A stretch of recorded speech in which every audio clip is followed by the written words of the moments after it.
Southern Weekend is here at the South Carolina Aquarium. Thousands of people come here every year to visit the facility.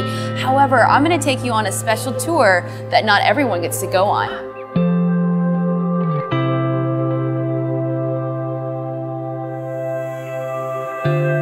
I am here with Kelly Thorvaldson, and you are the manager here underneath the South Carolina Aquarium. This is where we like to call a hidden gem.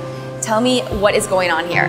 Well, we are rehabilitating sick and injured sea turtles that wash up on our beaches with the ultimate goal of releasing them back into the wild. What are some of the injuries that these turtles come in with?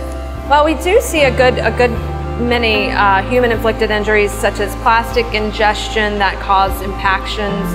Boat strike injuries are pretty common.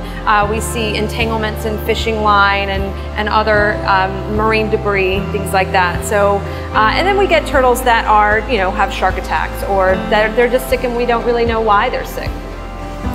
Special little turtle. It's the only green here, and they have such gorgeous shells with this starburst pattern. Green sea turtles are actually, they're omnivorous, but when they become older, they really eat primarily vegetation. And so if we want to step back, I actually have this tray of greens. Now we can't show them where the greens are coming from. Since they're wild animals going back into the wild, we don't want him to see us feed him. But it's pretty fun to watch him feed on these greens. So they're in the wild, they're going to be feeding in seagrass beds. And so we use this feeder, this lettuce feeder, because it drops to the bottom of the tank and allows him to feed like he would in the wild. And it'll just, in a few minutes, all of those lettuces will be gone.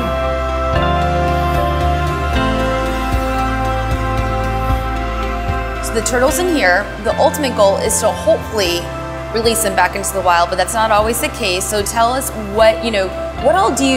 how do you decide? Does the turtle need to stay here, or when is it ready to be released out? Well, we do a lot of things to clear them for release, if you will. Certainly their body score and their body condition. We look at blood work. We make sure they can hunt live blue crabs for a loggerhead sea turtle. We make sure that they're going to be able to hunt live food in the wild. But every now and then we will come across a turtle that isn't going to survive in the wild. We in fact have 2 patients right now that have neurological damage. One is blind, and a blind turtle would never survive in the wild. And I notice my dogs like to hang out in packs, but they're all separated. You can't keep turtles together.